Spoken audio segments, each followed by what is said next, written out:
हर हर महादेव। महाशिव पुराण की कथा की सीरीज में आप सभी का स्वागत है। शिव पुराण को 7 संहिताओं और 11 खंडों में बांटा गया है, जिन्हें अलग अलग एपिसोड में बांटकर सुनाया जाएगा। फिलहाल इस एपिसोड में आप सुनेंगे शिव महापुराण का महात्म्य। पहला अध्याय, सूत जी द्वारा शिव पुराण की महिमा का वर्णन। श्री सौनक जी ने पूछा, महाज्ञानी सूत जी, आप संपूर्ण सिद्धांतों के ज्ञाता हैं, कृपया मुझसे पुराणों के सार का वर्णन करें।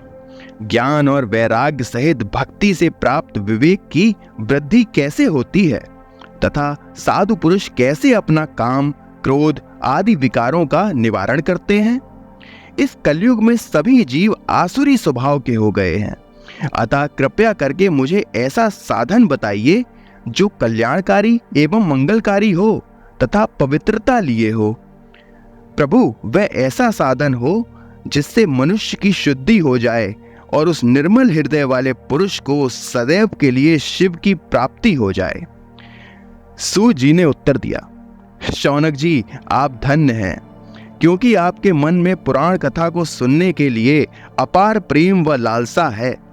इसलिए मैं तुम्हें परम उत्तम शास्त्र की कथा सुनाता हूँ। वत्स, संपूर्ण सिद्धांत से संपन्न भक्ति को बढ़ाने वाला तथा शिवजी को संतुष्ट करने वाला अमृत के समान दिव्य शास्त्र है शिव पुराण। इसका पूर्व काल में शिवजी ने ही प्रवचन किया था।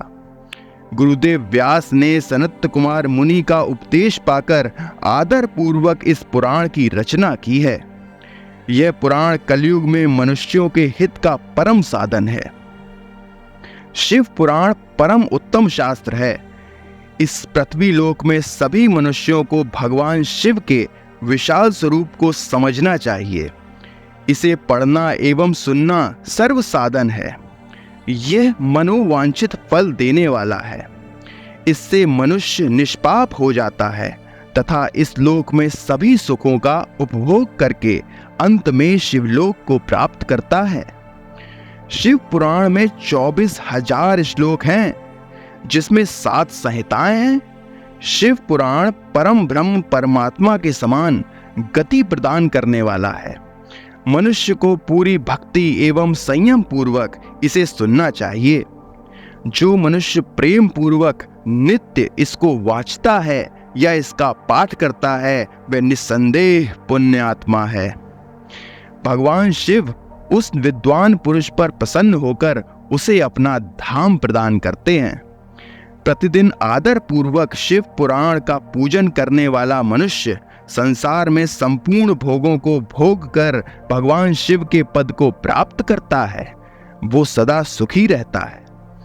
शिव पुराण में भगवान शिव का सर्वस्व है।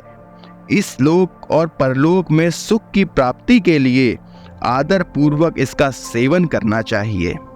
यह निर्मल शिव पुराण धर्म, अर्थ, काम और मोक्ष रूप चारों पुरुषार्थों को देने वाला है, अतः सदा प्रेम पूर्वक इसे सुनना एवं पढ़ना चाहिए। दूसरा अध्याय, देवराज की शिवलोक की प्राप्ति, चंचुला का संसार से वैराग्य। श्री सौनक जी ने कहा, आप धन्य हैं सूत जी, आप परमार्थ तत्व के ज्ञाता हैं। आपने हम पर कृपा करके हमें यह अद्भुत और दिव्य कथा सुनाई है। भूतल पर इस कथा के समान कल्याण का और कोई साधन नहीं है। आपकी कृपा से यह बात हमने समझ ली है। सूत जी, इस कथा के द्वारा कौन से पापी शुद्ध होते हैं? उन्हें कृपा पूर्वक बताकर इस जगत को कृतार्थ कीजिए। सूत जी बोले, मुने, जो मनुष्य पाप, दुराचार तथा काम, क्रोध, मद, लोभ में निरंतर डूबे रहते हैं, वे भी शिव पुराण पढ़ने अथवा सुनने से शुद्ध हो जाते हैं तथा उनके पापों का पूर्णतः नाश हो जाता है। इस विषय में मैं तुम्हें एक कथा सुनाता हूँ। देवराज ब्राह्मण की कथा। बहुत पहले की बात है। किरातों के नगर में देवराज नाम का एक ब्राह्मण रहता था। वह ज्ञान में दुर्बल, गरीब, रस बेचने वाला तथा वैदिक धर्म से विमुख था। वह स्नान संध्या नहीं करता था तथा उसमें वैश्य वृत्ति बढ़ती जा रही थी। वह भक्तों को ठगता था। उसने अनेक मनुष्यों को मारकर उन सबका धन हड़प लिया था। उस पापी ने थोड़ा सा भी धन धर्म कार्य में नहीं लगाया था। वह वेश्यागामी तथा आचार भ्रष्ट था। एक दिन वह घूमता हुआ देवयोग से प्रतिष्ठानपुर झूसी प्रयाग जा पहुंचा।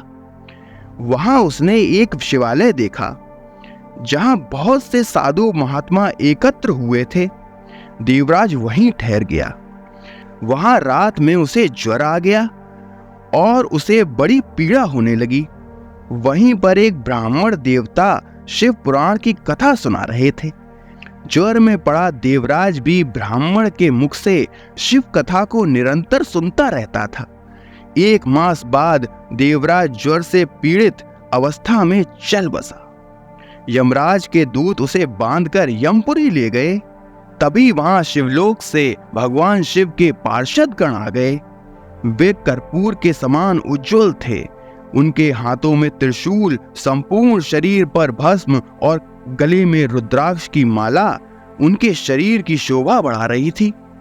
उन्होंने यमराज के दूतों को मार पीट कर देवराज को यमदूतों के चंगुल से छुड़ा लिया और वे उसे अपने अद्भुत विमान में बिठाकर जब कैलाश पर्वत पर ले जाने लगे तो यमपुरी में कोलाहल मच गया, जिसे सुनकर यमराज अपने भवन से बाहर आए। साक्षात रुद्रों के समान प्रतीत होने वाले इन दूतों का धर्मराज ने विधि पूर्वक पूजन कर ज्ञान दृष्टि से सारा मामला जान लिया। उन्होंने भय के कारण भगवान शिव के दूतों से कोई बात नहीं पूछी। तत्पश्चात शिवदूत देवराज को लेकर कैलाश चले गए और वहां पहुंचकर उन्होंने ब्राह्मण को करुणावतार भगवान शिव के हाथों में सौंप दिया। शौनक जी ने कहा, महाभाग सूत जी, आप सर्वज्ञ हैं। आपके कृपा प्रसाद से मैं कृतार्थ हुआ। इस इतिहास को सुनकर मेरा मन आनंदित हो गया है। अतः भगवान शिव में प्रेम बढ़ाने वाली दूसरी कथा कहिए। 3 अध्याय, बिंदुक ब्राह्मण की कथा। श्री सूत जी बोले, शौनक सुनो, मैं तुम्हारे सामने एक अन्य गोपनीय कथा का वर्णन करूंगा, क्योंकि तुम शिव भक्तों में अग्रण्य व वेद वक्ताओं में श्रेष्ठ हो। समुद्र के निकटवर्ती प्रदेश में वाशकल नामक गांव है, जहां वैदिक धर्म से विमुख महापापी मनुष्य रहते हैं। वे सभी दुष्ट हैं एवं उनका मन दूषित विषय भागों में ही लगा रहता है। वे देवताओं एवं भाग्य पर विश्वास नहीं करते। वे सभी कुटिल वृत्ति वाले हैं, किसानी करते हैं और विभिन्न प्रकार के अस्त्र शस्त्र रखते हैं। वे व्यभिचारी हैं। वे इस बात से पूर्णतः अनजान हैं कि ज्ञान, वैराग्य तथा सद्धर्म ही मनुष्य के लिए परम पुरुषार्थ हैं। वे सभी पशु बुद्धि हैं। अन्य समुदाय के लोग भी उन्हीं की तरह बुरे विचार रखने वाले धर्म से विमुख हैं। वे नित्य कुकर्म में लगे रहते हैं एवं सदा विषय भोगों में डूबे रहते हैं। वहां की स्त्रियां भी बुरे स्वभाव की, स्वेच्छाचारिणी, पाप में डूबी, कुटिल सोच वाली और वे विचारणी हैं। वे भी सद्व्यवहार तथा सदाचार से सर्वथा शून्य है। वहां सिर्फ दुष्टों का निवास है। वाशकल नामक गांव में बिंदुक नाम का एक ब्राह्मण रहता था। वह अधर्मी, दुरात्मा एवं महापापी था।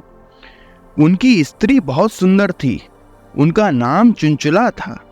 वह सदा उत्तम धर्म का पालन करती, परंतु बिंदुक वैश्यागामी था।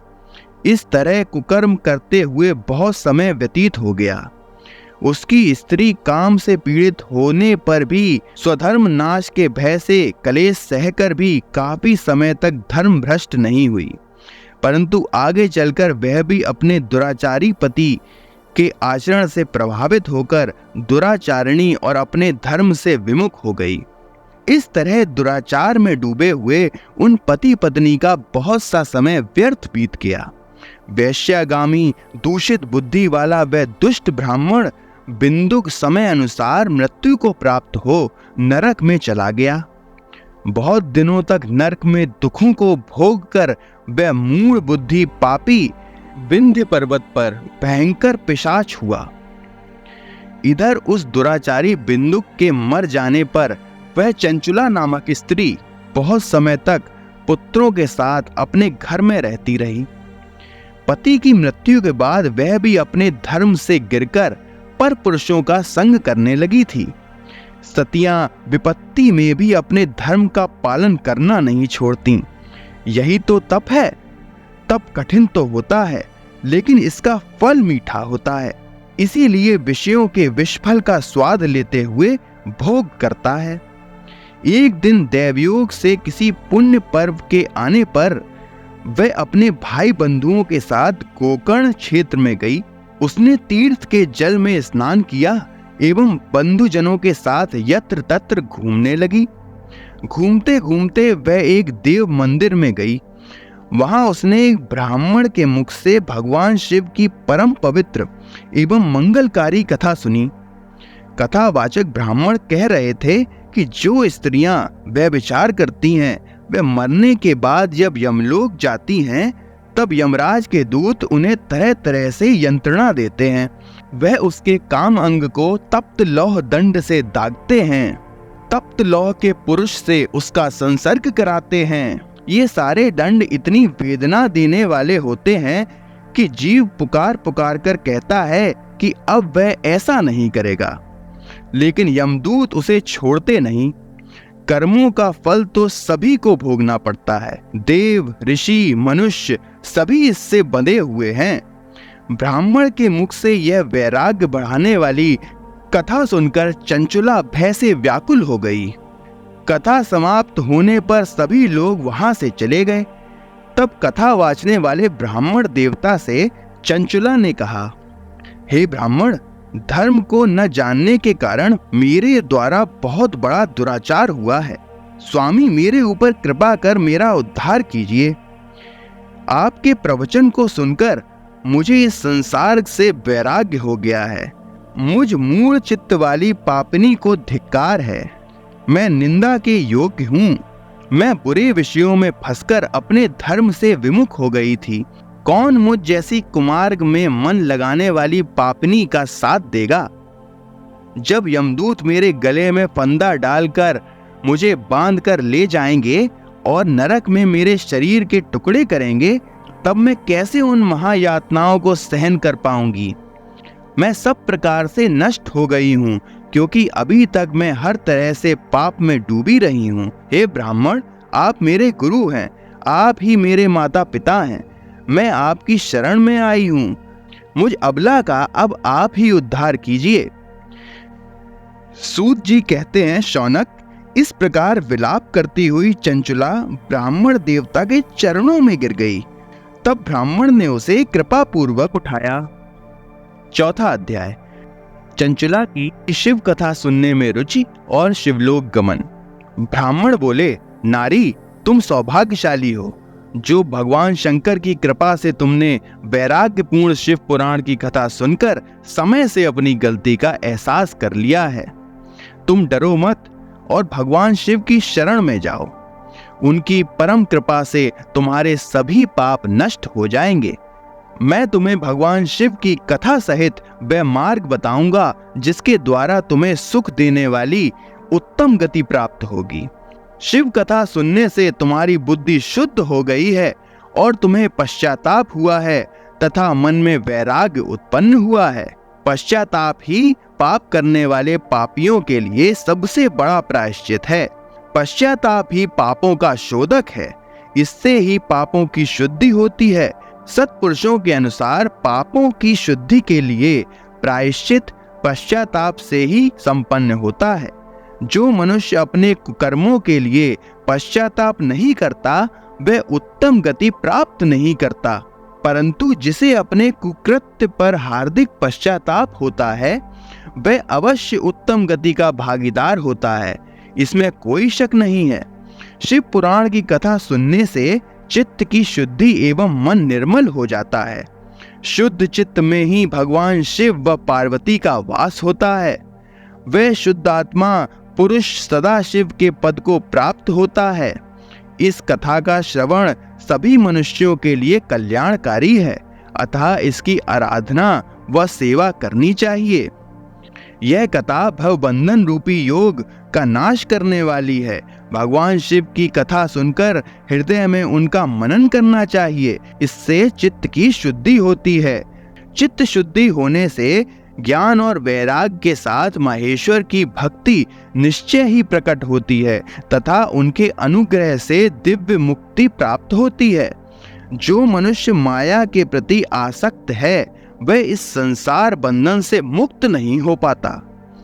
हे ब्राह्मण पत्नी, तुम अन्य विषयों से अपने मन को हटाकर भगवान शंकर की इस परम पावन कथा को सुनो। इससे तुम्हारे चित्त की शुद्धि होगी और तुम्हें मोक्ष की प्राप्ति होगी। जो मनुष्य निर्मल हृदय से भगवान शिव के चरणों का चिंतन करता है उसकी एक ही जन्म में मुक्ति हो जाती है। सूत जी कहते हैं, शौनक, यह कहकर वे ब्राह्मण चुप हो गए। उनका हृदय करुणा से भर गया। वे ध्यान में मग्न हो गए। ब्राह्मण का उक्त उपदेश सुनकर चंचुला के नेत्रों से आनंद के आंसू छलक आए।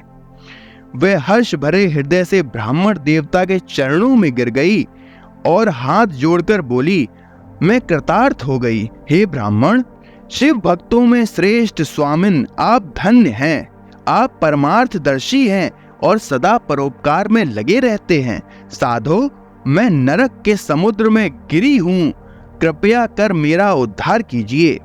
जिस पौराणिक व अमृत के समान सुंदर शिव पुराण कथा की बात आपने की है, उसे सुनकर ही मेरे मन में वैराग्य उत्पन्न हुआ है। उस अमृतमयी शिव पुराण कथा को सुनने के लिए मेरे मन में बड़ी श्रद्धा हो रही है। कृपया आप मुझे उसे सुनाइए। सूत जी कहते हैं, शिव पुराण की कथा सुनने की इच्छा मन में लिए चंचुला उन ब्राह्मण देवता की सेवा के लिए वहीं रहने लगी। उस गोकर्ण नामक महाक्षेत्र में उन ब्राह्मण देवता के मुख से चंचुला शिव पुराण की भक्ति, ज्ञान और वैराग्य बढ़ाने वाली और मुक्ति देने वाली परम उत्तम कथा सुनकर कृतार्थ हुई। उसका चित्त शुद्ध हो गया। वह अपने हृदय में शिव के सगुण रूप का चिंतन करने लगी। वह सदैव शिव के सच्चिदानंदमय स्वरूप का स्मरण करती थी। तत्पश्चात अपना समय पूर्ण होने पर चंचुला ने बिना किसी कष्ट के अपना शरीर त्याग दिया। उसे लेने के लिए एक दिव्य विमान वहां पहुंचा। वह विमान शोभा साधनों से सजा था एवं शिव गणों से सुशोभित था। चंचुला विमान से शिवपुरी पहुंची। उसके सारे पाप धुल गए। वह दिव्यांगना हो गई।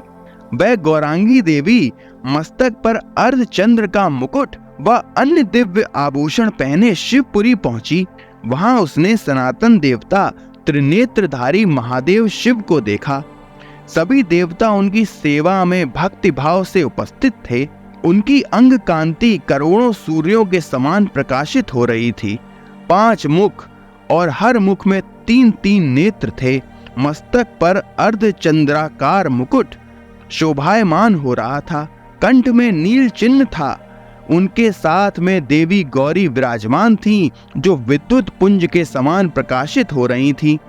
महादेव जी की कांति कपूर के समान गौर थी। उनके शरीर पर श्वेत वस्त्र थे तथा शरीर श्वेत भस्म से युक्त था। इस प्रकार भगवान शिव के परम उज्जवल रूप के दर्शन कर चंचुला बहुत प्रसन्न हुई। उसने भगवान को बारंबार प्रणाम किया और हाथ जोड़कर प्रेम, आनंद और संतोष से युक्त हो विनीत भाव से खड़ी हो गई। उसके नेत्रों से आनंद आश्रुओं की धारा बहने लगी।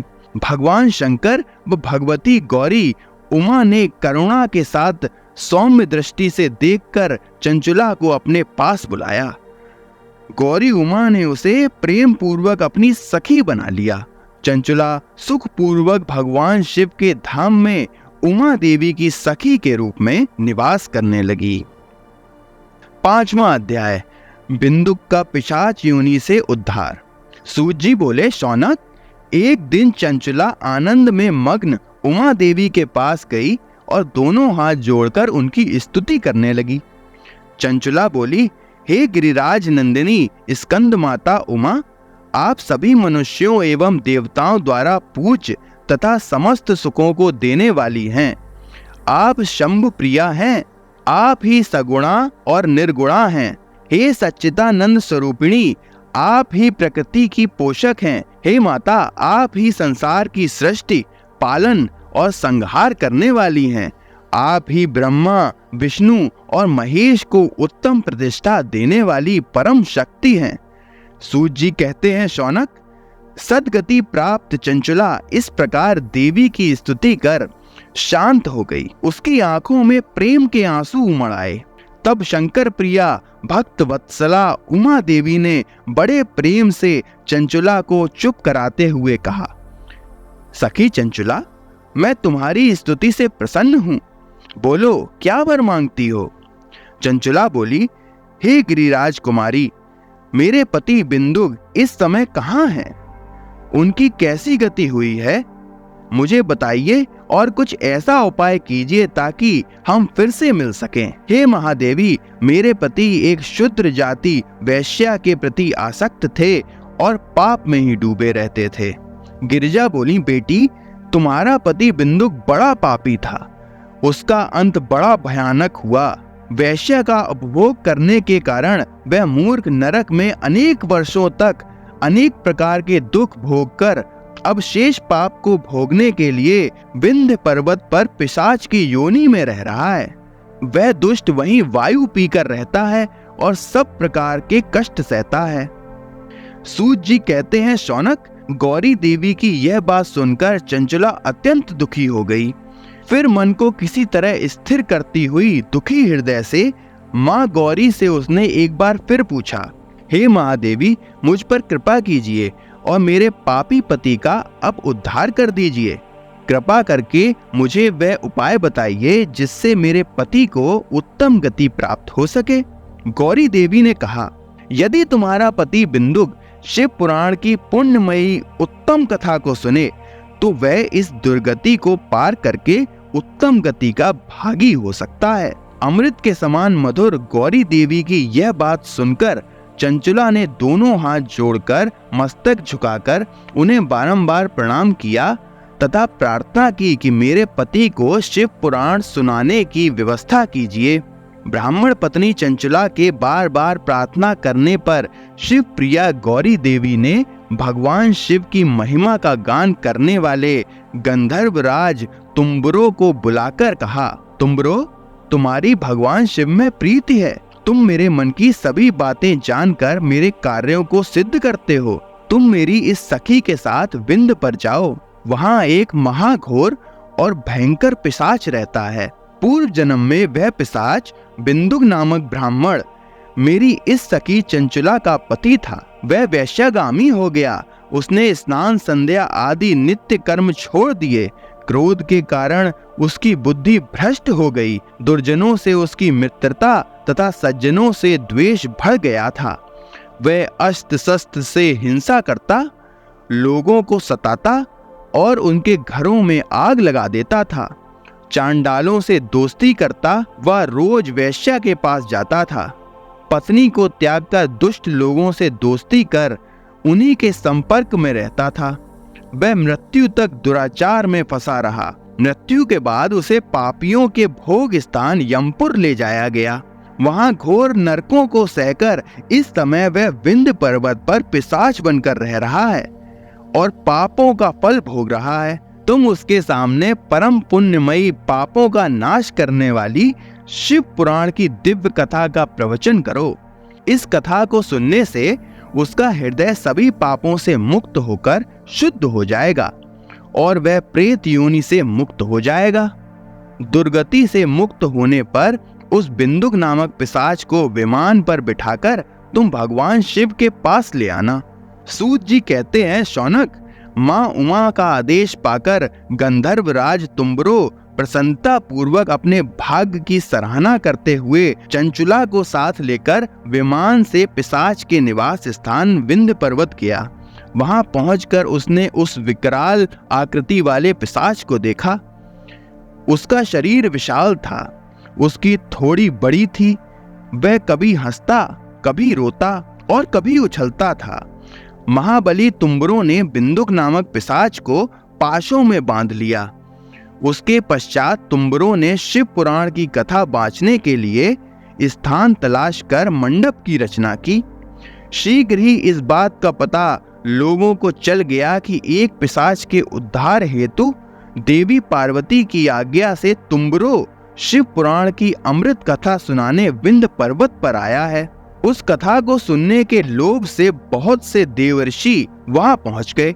सभी को आदर पूर्वक स्थान दिया गया। पिशाच बिंदुक को पाशों में बांधकर आसन पर बिठाया गया और तब तुम्बरों ने परम उत्तम शिव पुराण की अमृत कथा का गान शुरू किया। उसने पहली विद्वेश्वर संहिता से लेकर 7वीं वायु संहिता तक शिव पुराण की कथा का स्पष्ट वर्णन किया। 7 संहिताओं सहित शिव पुराण को सुनकर सभी श्रोता कृतार्थ हो गए। परम पुण्यमय शिव पुराण को सुनकर पिशाच सभी पापों से मुक्त हो गया और उसने पिशाच शरीर का त्याग कर दिया। शीघ्र ही उसका रूप दिव्य हो गया। उसका शरीर गौर वर्ण का हो गया।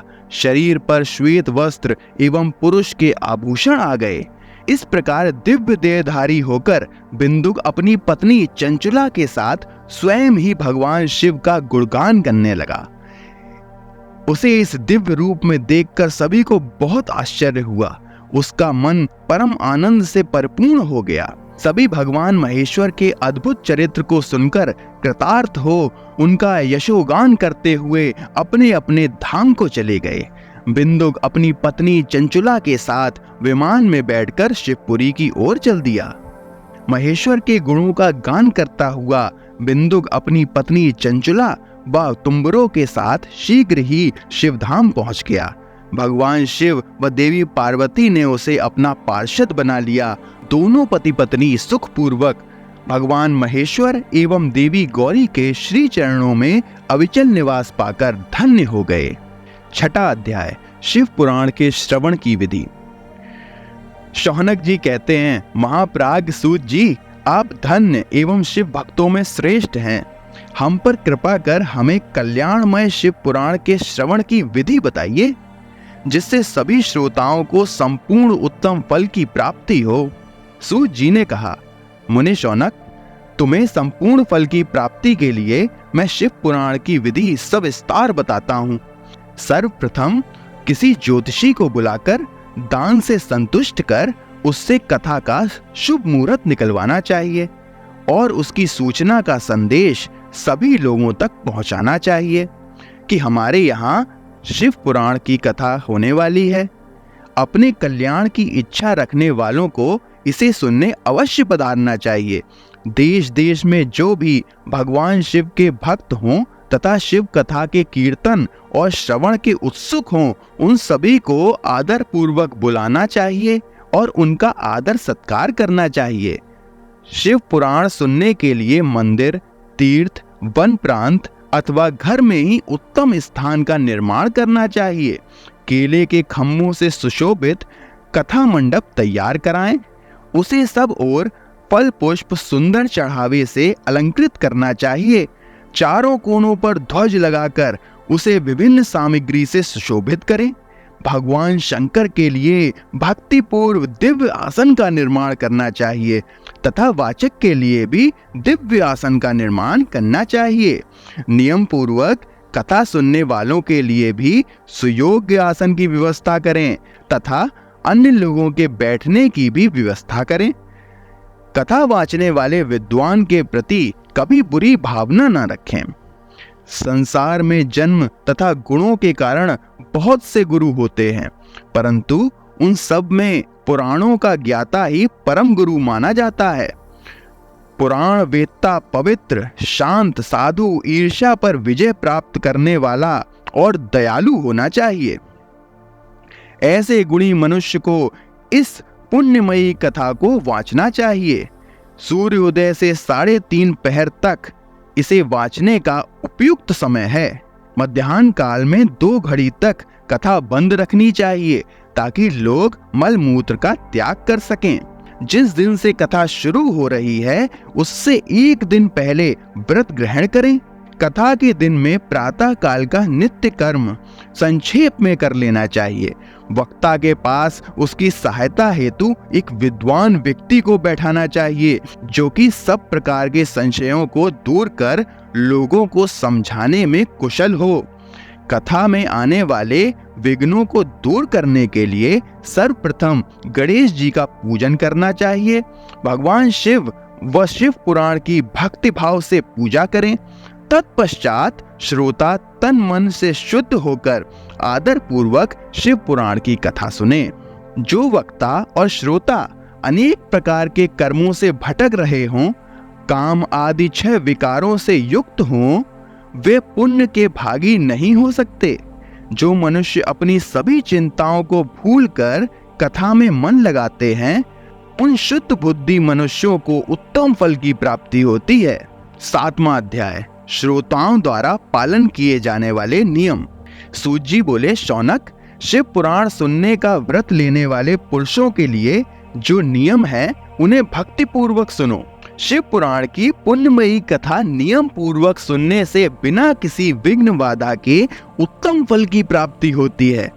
दीक्षा रहित मनुष्य को कथा सुनने का अधिकार नहीं, अतः पहले वक्ता से दीक्षा ग्रहण करनी चाहिए। नियम पूर्वक कथा सुनने वाले मनुष्य को ब्रह्मचार का अच्छी तरह से पालन करना चाहिए। उसे भूमि पर सोना चाहिए, पत्तल में खाना खाना चाहिए तथा कथा समाप्त होने पर ही अन्न ग्रहण करना चाहिए। समर्थ मनुष्य को शुद्ध भाव से शिव पुराण की कथा की समाप्ति तक उपवास रखना चाहिए तथा एक ही बार भोजन करना चाहिए। गरिष्ठ अन्न, दाल, जला अन्न, सेम, मसूर तथा बासी अन्न नहीं खाना चाहिए। जिसने कथा का व्रत ले रखा हो उसे प्याज, लहसुन, हींग, गाजर, मादक वस्तु तथा आमिष कही जाने वाली वस्तुओं को त्याग देना चाहिए। ऐसा मनुष्य प्रतिदिन सत्य, शौच, दया, मौन, सरलता, विनय तथा हार्दिक उदारता आदि सद्गुणों को अपनाए तथा साधु संतों की निंदा का त्याग कर नियम पूर्वक कथा सुने। सकाम मनुष्य इस कथा के प्रभाव से अपनी अभीष्ट कामना प्राप्त करता है और निष्काम मोक्ष प्राप्त करता है। सभी स्त्री पुरुषों को विधि विधान से शिव पुराण की उत्तम कथा को सुनना चाहिए। महर्षि, शिव पुराण की समाप्ति पर श्रोताओं को भक्ति पूर्वक भगवान शिव की पूजा की तरह पुराण पुस्तक की पूजा भी करनी चाहिए तथा इसके पश्चात विधि पूर्वक वक्ता का भी पूजन करना चाहिए। पुस्तक को रखने के लिए नया और सुंदर बस्ता बनाएं। पुस्तक व वक्ता की पूजा के उपरांत वक्ता की सहायता हेतु बुलाए गए पंडित का भी सत्कार करना चाहिए। कथा में पधारे अन्य ब्राह्मणों को भी अन्न धन का दान दें। गीत, वाद्य और नृत्य से उत्सव को महान बनाएं।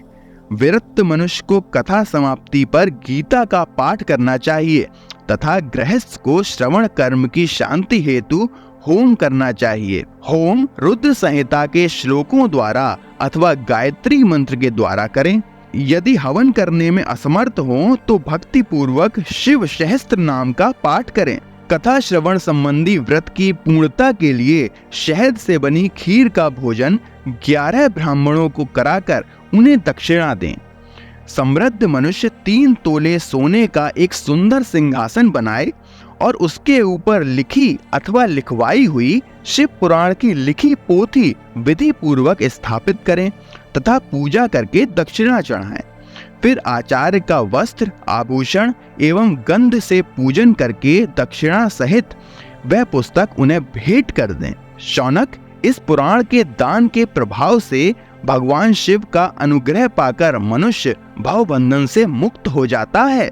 शिव पुराण को विधि पूर्वक संपन्न करने पर यह संपूर्ण फल देता है तथा भोग और मोक्ष प्रदान करता है। मुने, शिव पुराण का सारा महात्म जो संपूर्ण फल देने वाला है मैंने तुम्हें सुना दिया है। अब आप और क्या सुनना चाहते हो?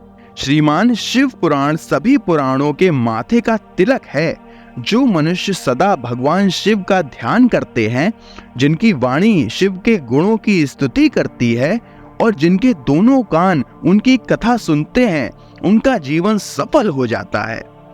वो संसार सागर से पार हो जाते हैं। ऐसे लोग इलोक और परलोक में सदा सुखी रहते हैं। भगवान शिव के सच्चिदानंदमय स्वरूप का स्पर्श पाकर ही समस्त प्रकार के कष्टों का निवारण हो जाता है। उनकी महिमा जगत के बाहर और भीतर दोनों जगह विद्यमान है। उन अनंत आनंद रूप परम शिव की मैं शरण लेता हूँ। आगे के अध्याय आपको अगले एपिसोडों में सुनने को मिलेंगे। फिलहाल इस वीडियो में इतना ही। मिलते हैं अगले एपिसोड में। तब तक के लिए धन्यवाद। हर हर महादेव।